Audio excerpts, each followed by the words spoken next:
ആർലീസ് വേൾഡിലേക്ക് എല്ലാവർക്കും സ്വാഗതം. നമുക്കിന്ന് ഒരു സേമിയ പായസത്തിൻ്റെ റെസിപ്പിയാണ് കാണുന്നത്. അത് ഇച്ചിരി വ്യത്യസ്തമായ രീതിയിലാണ്. അതെങ്ങനെ ഉണ്ടാക്കുന്നത് നമുക്കൊന്ന് നോക്കാമേ. ആദ്യം നമുക്ക് ഈ അണ്ടിപ്പരിപ്പും കിസ്മിസും കൂടിയിട്ട് ഒന്ന് ഫ്രൈ ആക്കി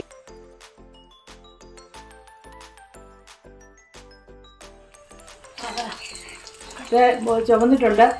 നമുക്കിനി കിസ്മിസ് അങ്ങോട്ടിടാം.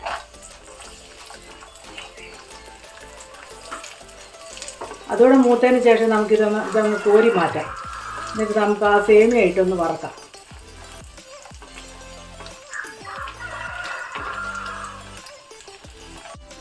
ഇതെല്ലാം മൂത്തിട്ടുണ്ട്. നമുക്കിനി അത് പാത്രത്തിലോട്ട് കോരി വെക്കാം. നമുക്കത് ഇത് മുറിച്ച് വെച്ചിരിക്കുന്ന സേമിയ അങ്ങോട്ടിടാം. ഇതാതൊന്ന് വറക്കാം ഈ ചൂടായ പാത്രം.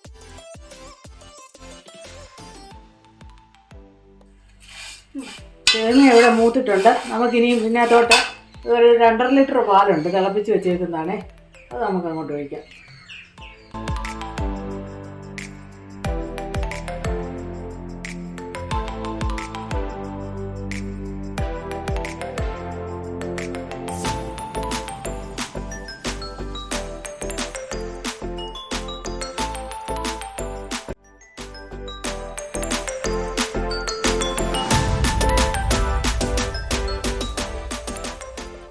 ഇതിനകത്തോട്ട് ഇതുണ്ട് 1 കപ്പ് പഞ്ചസാരയാണ്. ഈ കപ്പിന് 1 കപ്പാണ് ഇടുന്നത്.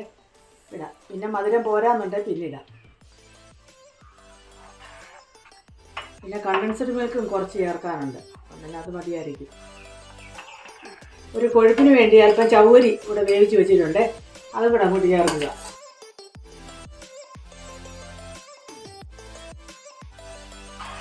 കുറച്ചുകൂടെ പാല് ചേർക്കണം തോന്നുന്നു. നമുക്ക് ആ ബാക്കി ഇരിക്കുന്ന കുറേ പാൽ കൂടെ അങ്ങ് ചേർക്കാം.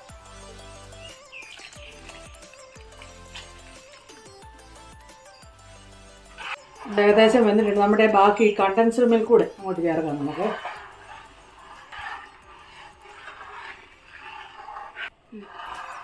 പായസം ഇവിടെ റെഡി ആയിക്കൊണ്ടിരിക്കുകയാണേ. നമ്മളിനി ആ മധുരം ഒന്ന് ബാലൻസ് ചെയ്യുന്നതിന് വേണ്ടി ഒരു പിഞ്ച് ഉപ്പ് അങ്ങോട്ട് ചേർക്കാം.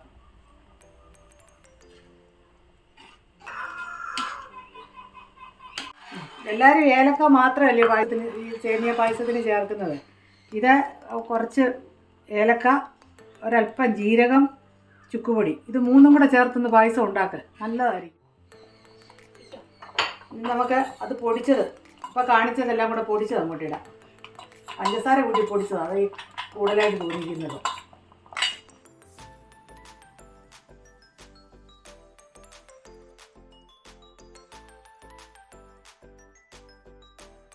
വേണ്ടി 1 സ്പൂൺ നെയ്യ് അങ്ങോട്ട് ചേർക്കാവേ.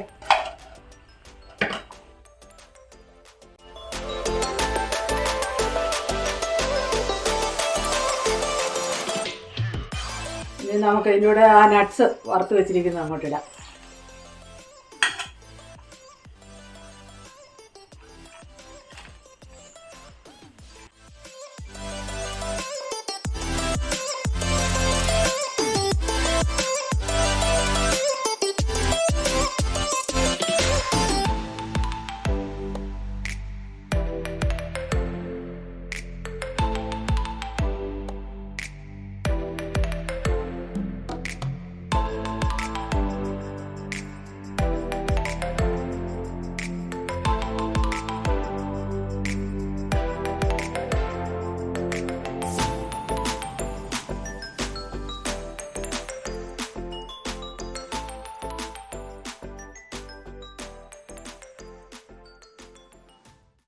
പായസം ഇവിടെ റെഡി ആയിട്ടുണ്ട്.